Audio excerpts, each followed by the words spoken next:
What is happening, Blades? And welcome back to the Blades Ramble. As you all know now, proudly sponsored by Action Coach Sheffield. If you have a business that you're looking to grow, they are the people to speak to. Thank you to them for again sponsoring this video and supporting the Ramble.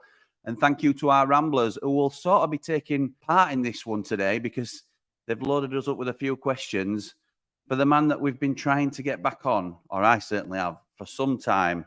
It's been difficult. At times, I didn't know whether it were going to happen at all. But I am proud, privileged, and delighted to welcome back to the Blades Ramble my dad, Andy the Blade. Welcome back, Father. How are you? I spoke to you yesterday. You don't have to make a big thing out of it. Listen, you're back by popular demand. I had all afternoon with you yesterday, going mad. Oh, well, I know I had to walk out in end, as you know, but one of them things, isn't it? We go through the good times and bad times together. So, Dad, thanks so much for coming back on. What's happening, Blake? You've verbally agreed. You're a natural. You're a natural. Is that what I'm supposed to do? Yeah, why not? Why not? The first thing I want to do, Dad, is get your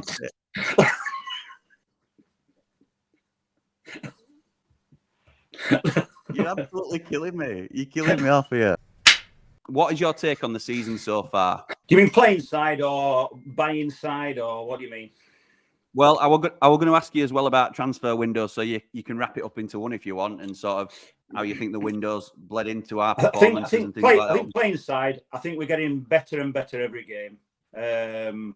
Obviously, as the players sort of like settle in, very disappointed really with how we played against Crystal Palace and the team that Icky chose. But I think he was trying to make a bit of a point, but about how slow we were in the transfer window. But I think we've got a really good, for us, first team now. I'm pleased with the buys. Obviously, I'm very disappointed about Illiman going, as we all are. But I really like the buys. I like Archer. I like Hamer. I like Souza. I like the young kid we've just got in from Leicester. I know we've got that by a bit of default, but I think he's really solidified from what I've seen, the left-hand side, which were very important for us. But it just shows you, like yesterday. I mean, and we're playing well against. We've played well against good teams. Once we've had a decent team out, we've played well against Man City. We played well against Tottenham. We played well against Everton. But we've got to be realistic, I think, about who we are. I've heard a lot of Blades fans complaining about yesterday, and we're a killer. But to lose 2-1 at Tottenham, who are flying, who've won 3 on the trot, have they? And top second in the league, and they spend millions of pounds, and we give them a good go. I know we wasted a bit of time, but we're doing well. I think we're doing all right, and I think we should pick up enough points to stay up. I think. I hope so, anyway. But so I'm fairly pleased. It does show yesterday, though. It does show how weak we are underneath the top 11 or 12 or whatever, because we brought Bash in, and Bash struggled in the Championship. So it's forced to struggle. I think you made a point yesterday. We're saying it just shows. I mean, Robinson's been playing really well. Robinson has always got a mistake in him, but he's played really well this season. And whereas in the previous seasons in the Premiership and sometimes in the Championship, the teams have targeted our left-hand side because it were Robinson and Lowe or those sort of players. They were targeting the right-hand side where Bash was, because they could see that's where the weakness was. Because it don't take Premiership clubs 2 minutes to suss out where your weaknesses are. But what a lot of teams do, not every club, but what a lot of teams, part of their scouting policies, I think Klopp is one of them at Liverpool, and part of the scouting reports that you have to do is pick out who is the major weakness in that team so that they can play on them. So to answer your question, I think the first team, as long as we can keep fairly injury-free, we should be all right. And we have to remember who we are. We're Sheffield United, and we're not Tottenham's. No matter how much we'd like to do, that's who we are. So I'm fairly happy with the players we've brought in. No, I agree. I largely agree with that. I know we were watching the game yesterday, and you were quick to say, "Look, now we're about 30 minutes in, and already they have targeted our right-hand side." Because they've adapted what their original game plan was, and they've noticed that Basham's the weak link, and that's the level that we're at, because they can change in game. The players are good enough to switch their priorities and the style of play. So, yeah, we were just getting hammered. I thought Kulusevski looked really good on their right, but I thought, like you said, Thomas handled him really well He did. yesterday. You mentioned, we talked a little bit about transfers there. Obviously, it's an absolute crying shame that Illiman's left, but I think we've made the best of a bad situation in the players we've recruited. We've talked a lot on the Ramble, and I know I've spoken to you previously about the squad depth being a real concern of ours. What were your thoughts when Sander left? Well, the transfer window, obviously massively disappointed with Illiman going. From a personal point of view as well, I just wanted to see him again this season because I think he's great and he's not doing that well at Marseille, I don't think. Berger, I wasn't that bothered about. I think we've got a better player in Hamer. If that's not really a like for like, but I think Hamer's a better player and will be better for us. I think Archer's going to be a great player for us. I think he gives us something that we haven't had for ages since Billy Sharp in his prime, and probably he's probably got a bigger upside than Billy, because obviously even though Billy was a top championship player, I think Archer is probably higher than that. Sousa looks as though he could be a beast. I like what I've seen of him. I don't think he's fully fit yet. He's not getting about the pitch as much as he probably should do, but I think it's all a matter of time. So I think he's a good buy. The poor buys, Larouci, I'm not so sure about. Obviously, I haven't seen anything from Larouci to inspire me with any confidence. I think the young centre forward, what's it called him? Traore. I think he's yet to be seen, really. I think he's probably just a project. Slimani, we've not seen anything of. Trustio, it came on yesterday. I'd like to see more of him. Davis put himself about. I don't think he's a bad buy. I don't think he's a great buy, but I don't think he's a bad buy. In general, I'm quite happy with the buys. Illiman's the big loss. But other than that, I think we've done all right. And again, we've got to remember, we can't spend the same amount of money that a lot of the big teams do. So we've got to be a bit careful. Obviously the issue in the summer with the transfer business, particularly the outs, was due to the contract situation with Illiman and Sander. Do you think we're in a similar predicament this coming summer? Are you concerned about the contract situation at the club? Yeah, I am. Yeah, no one should leave it till the last minute with the last year without signing any players that you want to keep. It's always difficult for us, and I can understand why the management sometimes do it, because they will be looking and thinking, well, we might want him if we're in Championship, but we don't want him if we stay in Premiership, and the other way around. So it's like, let's see how we go on before we know what we're doing. But that's not fair, because then you run to the end of the last year of the contract like we did with Illiman and Sander. And you know that if they're worth anything, they know if they've got anything about it, and their agents are telling them, they'll say, you just stay another year, you go for nothing, and you get a load of money, and we get nothing. So you've got to tie any decent players down for some length of time. But that's the management's decision to decide who they want to keep. But anybody who they think they might want to keep, they've got to tie down. Who is it, Jim? Who's up mainly? McBurney. I know there's He's Egan, the main. is he? Norwood. McBurney, Egan, Norwood, Baldock, Wes, Reece Norrington Davis. So there's some big hitters. You see, there's some of them who we would keep wherever we are. Yeah. Like Reece Norrington Davis, if he comes back fit enough, and Baldock. And then there's some like Norwood. You think, will we keep him on his wages if we stay up in Premiership, or will we look to not? So that's why they'll be umming and ahhing about. But yeah, he'd probably be valuable to us if we go back into the Championship. Like McBurney now is, and McBurney's one of them, isn't he? Yeah. We're talking about entering contract talks with him, but it's another one that the ball's in his court, isn't it? He could get if he continues to have a fairly decent season. He started really well this year. Then he holds the cards, doesn't he? In terms of, either the wage he commands from us or entertaining other options elsewhere. McBurney's a whole new topic that I'd like to get into with you at another time, maybe. But it's interesting to think that the power has shifted to the players, and we're not really in control of their contract situation, which is a bit of a concern. So I'm going to jump into some Ramblers questions now, Dad. First one being from Kyle. Who out of the current crop of players is most likely to manage the Blades in the future? Which would have been an easy question this time last year. But who do you think it is now? I don't know. Would you say Egan? Maybe. I don't see a lot of them being managers, to be honest. No, I can't really see. I can't really see many of them. No, I can't. Maybe I can't see them. Who would you have said last year? Oh, you'd said Billy Sharp, wouldn't you, last year? Yeah, you'd said Billy, yeah. Yeah. can't see. Obviously, Basham's most experienced player. I can't see him being a manager. I can't see Bash being a manager. Norwood, maybe. Yeah, I don't see Norwood being. Yeah, it could be. I suppose Norwood or Egan. I'll go for Norwood or Egan. What is your most memorable game as a Blade? It was my most memorable day was away at Leicester when we got promotion, when we beat them 5-2. It was just a great away day. So yeah, that was by far my best day. Even though the bus broke down, actually, I just remembered the bus broke down on one way there. We had to wait we were stood at the side at motorway, and we could. So our bus broke down, and then these old Blades just going past in cars, and there were odd cars stopping and saying, "I can take 2," or "I can take 1," and so we were jumping into cars to get there. So yeah, it were a great day. And then we got there, and then the bus must have got fixed, or another one came, and it were there to pick us up afterwards. But just brilliant scene, just a ground full of Blades, especially when it's one of your rivals. What I find funny about some of your Blades tales of these like famous games that you've been to and experiences that you've had is that I'm 39 and you still won't fill in some of the blanks for me and some of the finer details of who you knocked about with and what you got up to and all this sort of stuff. Well, I was gonna, to be honest, while I'm talking about that, I'm just gonna give a shout out to my old mates, because I said I would.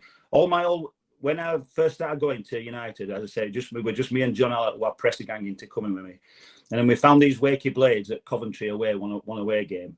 And we formed a bit of a group, and we went home and away quite a bit. And there were a really good set of lads. There were Jan, who's still on John Street, There were Steve Mumford, who's one of your Ramblers, I think, who's done really well for himself. He's some fancy Dan now at bloody Durham University. I don't know, but he writes books and all sorts of stuff. You saw his book in bargain bin, didn't you? You were going to buy it. Oh, I'm waiting for his book to be at bargain bin. I can't afford it. It's one of them books on Amazon that cost about 30 quid. You know, these fancy damn books. So, yes, that's Steve. There were Dave the Blade, who we called him Dave the Blade, so he wasn't mixed up with our Dave, who wanted Blade then. And now our Dave is a Blade. He's the new Dave the Blade. Now Dave is a Blade, even though he's a layman Blade. I tried to get him on today, by the way, Jim. I tried to get him on. He won't be having it. He wasn't having it. Yeah, he's all right in it. Keyboard warrior, our Dave. But he went. I know. He went, come on, Willie. I said to him today, I said, get yourself on, Dave. He said, he won't be having it. Yeah, so Dave the Blade, he goes home and away. He goes home and away with England. So he still comes to the Blades now and then. There were Fev who's now lives in Hull, so I don't see him that much. But one lad who some listeners might know, Big Gary, used to come with us. Big Gary Furch, he's died now. Rest in peace, Big Gary. And he used to come with us sometimes, but he were in BBC with Gary. He used to leave us quite often and go off doing whatever the BBC did. And but he was a really good lad, and we used to have a really good laugh with him. I finished up going to Man City once with him away, just me and him. What happened was we were all going to go to Man City away on Boxing Day, and they all dropped out one by one, and he just finished up me and Gary going, and we were like, "Come on, let's go round to Man City end." I'm like, "Oh yeah, all right, guys." Oh, no.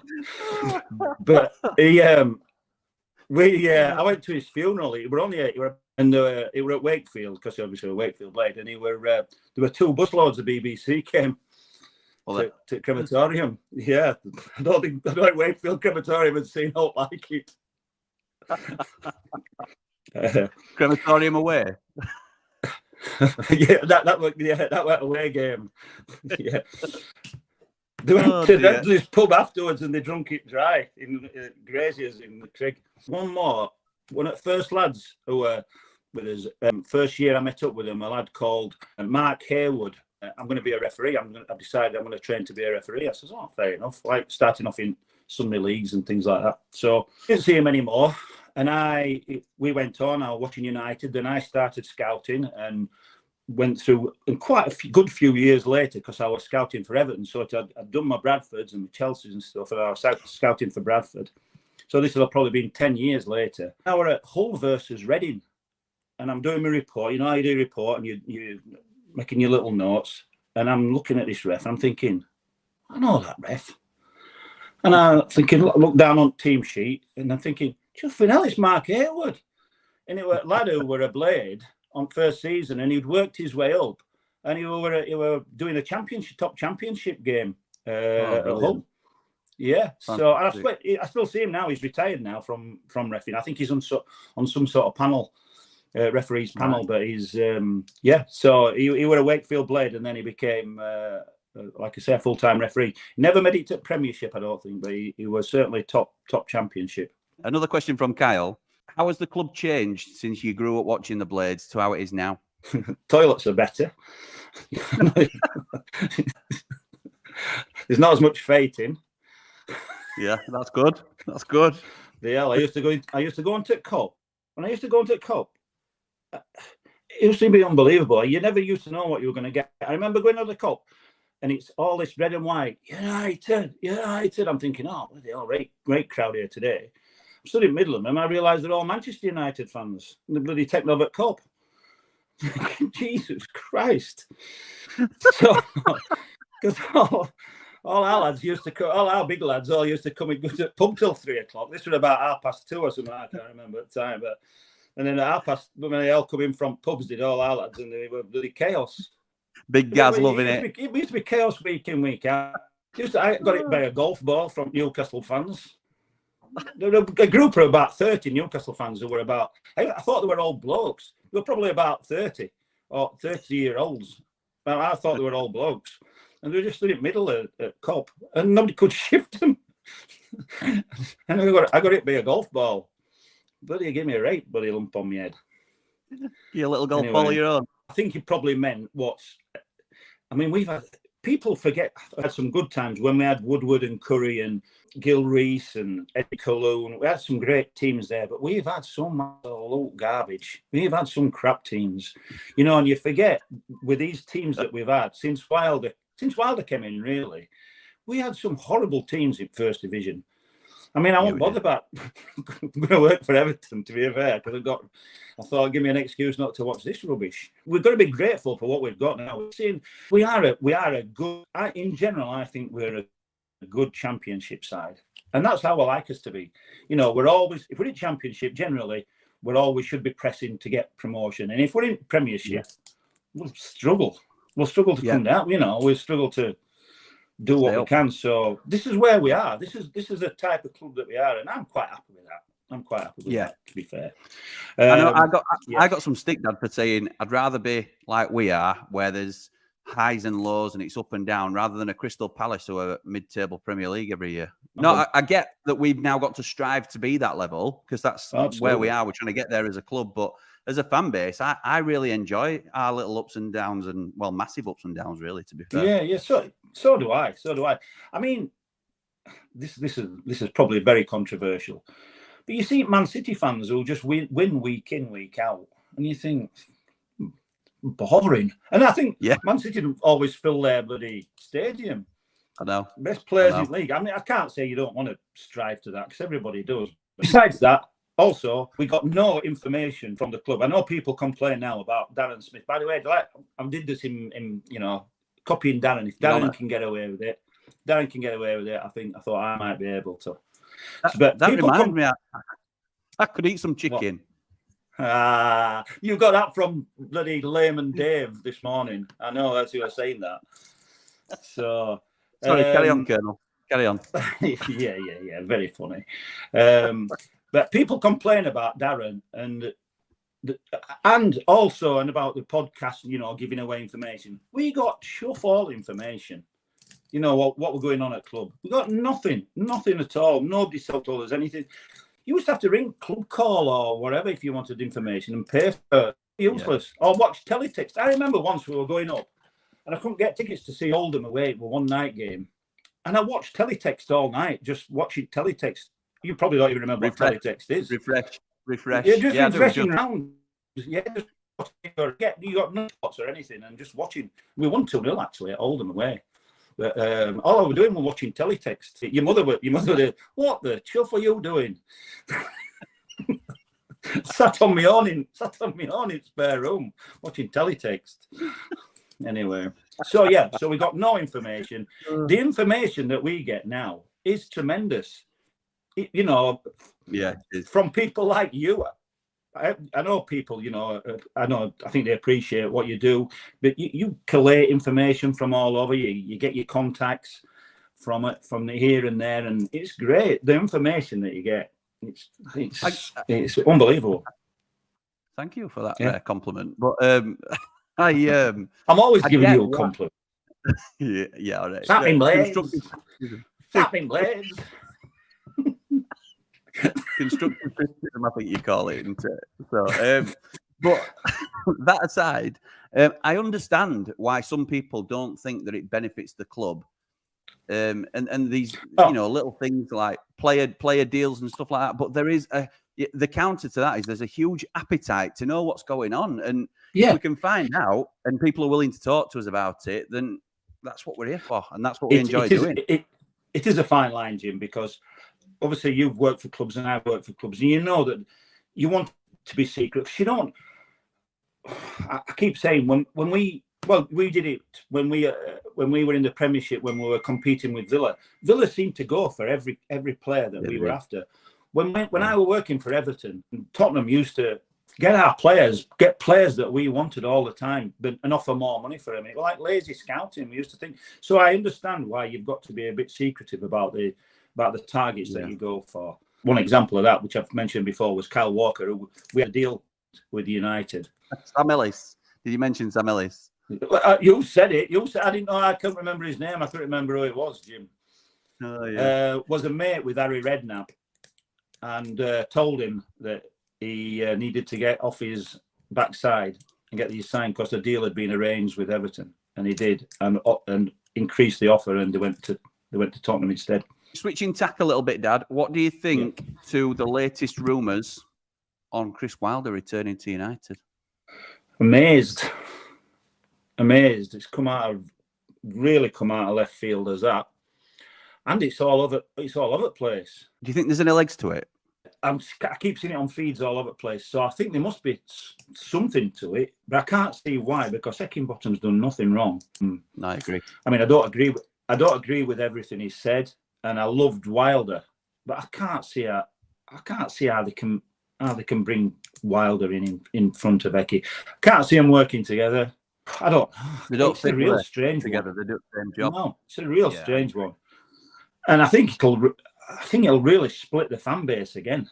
Well, which is mad to think. If you'd have said that, you know, as Wilder was still in post, that Heckingbottom's going to come in at some stage and people won't want Wilder back. It's just, I think some can't get over the fact that the way he left. I think some will see that he's not really done an awful lot since he left. And obviously, some of his buys weren't great in the Premier League, and that has to be, I think that's fair. But it's Chris Wilder. And, you know, there'll be others that think, like myself, what a job he did for us. What an amazing job. But I'm with you on this. I don't think there's any justification to sack Icky. I get the start's not been great results-wise, but you can't do that. No. I think as a fan base, we're confident in Icky at the minute that he'll get it right. So give him time. Give him time for me. Yeah, I mean, I don't agree with everything Icky does, but he hasn't done anything to deserve a sacking. That's for sure. I agree. Right, Dad, I'm going to wrap this one up today on a question from Youngie, which is, it's a big one. If you were Blades manager and asked to deliver a 5-year plan and a team vision, what would you present to the owners and why? Are you sure? Yeah, I'm just going to go make a brew while you answer. I've got my notes here. Let me just have a look, and I'll see what preparation I've done for my 5-year plan. Just for transparency, we've not gone through any questions before we got together, have we? So that was just literally thrown at you. Cheers, Youngie. Thanks for the question, mate. Yeah. Cheers. Right. See you later, Jim. So basically, right. What are our priorities? Right. What are our priorities of it next 5 years? I can leave myself wide open here, but I'm just going to say off the top of my head what I think. I think we've done probably what I would have hoped to do. You can never tell with the players that you bring in whether they're the right players or not, but we've got to bring in players who would not bankrupt us if we went down this year, because we do know we're going to be in the, hopefully we'll stay up, but we know we'll probably be in the bottom 5 or 6 or whatever, and with a good chance. So a 50-50, if there's 3 going down out of 6, we've got a 50-50 chance of going down. Yeah, which I think is probably about right, probably at this stage. Agreed. So we've got a 50% chance of staying up. So we've got to bring some good players in, some players who we think could probably adapt to the Premiership if we stay up, which is, you're talking about your Hamer and your Archers and your Sousa and people like that. You've also got to think, now, which of those players would stay with us if we went down? So that's the first year. This second year, if we go down, most of them we want to stay with us. So we know Archer won't stay with us if we go down, but we'll get the money back, the 18 million or whatever it is we spent. Right. So we'll be able to reinvest that. Hopefully Hamer would stay with us, Sousa would stay with us. You know, I've got the good player, the young kid from Leicester. We've got the base. We sign the regulars, your Baldock, your Reece Norrington Davis, people like, you know, who we know about. 2 ways. So obviously you've got to look at it if you're in the Premiership, and this is what the management does as well. They'll look at it if we stay up, and there's one plan if we stay up, and there's one plan if we go down. So if we go down, well, whichever way we go as well, you need the next season. We need to get rid of the people who aren't going to cut it. So as much as we love our bashers and as flex and things like that, you've got to think, got to improve there. You've also got to look at improving I looked at your very interesting Ramble the other day, which was the backup Ramble, which were the first 2. And it was quite enlightening, really. And it did say that the goalkeeper and the centre half were positions which I know a lot of people don't go with, and I tend to disagree with you. We have some disagreements about League One Wes. I like Wes. Can I just shock you? I like Wes, and I think he deserved a chance this year. I don't think he's the best goalkeeper in the Premiership by any stretch, but he's done nothing wrong as such, and he's played well yesterday. But I think we can improve on Wes. I give you that. Dean Henderson would be a massive improvement on Wes. So we do need to look at either getting a very good young goalkeeper to back up Wes, or obviously I don't think we'll get somebody who's better than Wes, because I don't think we can afford him. But we do need to improve and we also need to improve the centre half spot, because as much as I love Eags, he needs some backup, put it that way, or somebody to push him. Or nearly. Yes. Yeah. No, I'm not going to call Eags, because I do like him, but he hasn't played great this season. He's one of the few players that we're pretty much unanimous on as a family, isn't it? And that don't happen a lot. We all really rate Egan as a player overall. Up until the start of this season, we've all been on the same page, I think. There's another if as well, because your striker, we included Ryan Brewster, and that's a big if. Was Ryan Brewster as a backup to Archer? If he doesn't come back good enough, we desperately need another striker, decent striker. We just miss out this year. We go down. We've got a great chance of coming straight back up with the team that we've got. Hamer's the key for me. I think if we get relegated and we keep Gus Hamer, we can build a team around him. He's an unbelievable player. I'll tell you one slight controversial thing. This is not to do with five-year thing. I'm not sure whether McAtee's the right loan signing for us. Controversial. I know. I do like McAtee, and I thought he was great for the Championship. But I'm watching him yesterday, I'm thinking, what we're going to get from you in these hard games away from home. Even at home, you're thinking, we've got Hamer who's, if we're playing 2 up front with Archer and McBurney, which it looks as though we are going to do, and we've got Hamer who's, as much as I think he's one of our best players now, who's going to be a creator. Yeah. How many more attacking players who don't add anything defensively? Can you afford to have a Yeah. Which is where Tommy Doyle would have come in a little bit, probably not as good attacking wise, but certainly. Yeah, more all rounder. Anyway, better all rounder. And if we stay up, I think we will be able to get a little bit stronger year by year.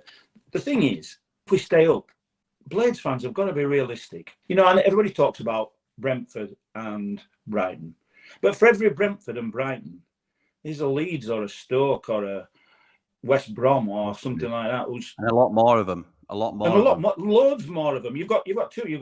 So you've got 2 who've done really well. And everybody's, why can't we do what Brighton done? Why we can't? Because it's their time. They're two teams out of all the football, all the Premier League and the Football League, who are probably exceeding expectations, where there's loads of teams who are way below expectations, as we have been in the past. Until Wilder came, that's where we were. We were in the first division, way below what we should be. And Leeds think that it should be in Premiership. West Brom probably think they should be in Premiership. Watford think they should be in Premiership. So Leicester, Southampton, Southampton. Yeah. There's all, and we're in the Premiership. So you've got to remember how good we are doing, how we are, the things that we've got going for us. I think you've always, as a Blade, you've always got to manage your expectations. I remember you saying to me when we finished ninth and we were pushing for Europe. You know what I'm going to say, don't you? I know exactly what I'm going to say, and I think I say it all the time. I remember saying it to our Dave, because our Dave had just started coming to watch us. So we finished ninth in league. Our Dave used to be saying, "Oh, it's brilliant this, I love watching players." I said, "Dave, it's not normally like this, I said, "It's normally that he losing to Port Vale." Where were you? Where were you, Dave? Winning at Everton. We were winning at Everton and stuff like that, and he's. I love this, Dad. I love it. Yeah, the point I was making was, you said to me when we were pushing for Europe, Jim, this is as good as it gets, don't you? Do not be hanging your hat on this being the future of our club, because it's just not going to happen. We'll struggle more times than we won't in this league. So, obviously we got relegated the following season, and that was that. So. Yeah, you can always hope, can't you? You always want the best for your club, but you've got to be realistic a little bit and think. Like yesterday, I was devastated. But if we'd have won 1-0 at Tottenham, you'd have thought, I don't know how we've done that. It wouldn't have been a case like Brighton yesterday. Brighton beat Man United yesterday on merit, didn't they? Yeah, they played better than them. They outplayed them. We couldn't have said that yesterday if we'd have won at Tottenham. I know. No, not it would have been great. It would have been great. We'd have said, "Oh, what a brilliant result!" And the only thing I would say about that, though, is that we do need to get a couple of lucky results to get us going a little bit and to give us a little bit of a boost. Because the longer you go without getting a win, the harder it becomes. That's true. So we do need a lucky win somewhere. And I don't mind lucky wins, but you can't expect us to go to Man United or to go to Tottenham or to go to these places and outplay them and think, bloody hell, we've battered them. Because it's not going to happen. We might scrape a 1-0 win or, 2-1 win or whatever. I said to you, I said, we scored 10 minutes too early. Yeah, you did. And you were absolutely right. Absolutely right. And I said 20. Yeah, you did. Anyway, right, Dad, I'm going to wrap it up there. Because I know you'll be back on, because you've promised that you will be. So thank you so much for joining us. I will. Really appreciate it. And I will catch up with you very soon. All right, Jim. See you in a bit. How about that then? Andy the Blade makes his grand return to the Ramble, and I just love chatting football with my dad. I love talking to you guys about it as well. So get your comments in. Do you agree with what we've talked about today? Do you disagree? He has different points of view to me, does my dad, but I think that's what makes these chats interesting, to be honest. And we've got another one coming up. Next subject we're going to be talking about is scouting background. A lot of you have put questions for me to put to my dad. So hopefully that'll be another interesting one for you, learning a little bit about how he got into scouting and things like. I know he touched on it briefly in our first little sit-down chat, but we're going to go into a bit more detail this time with some targeted questions that's coming from Ramblers. So, yeah, for now, come on, you red and white wizards. Up the blades. Ramble on!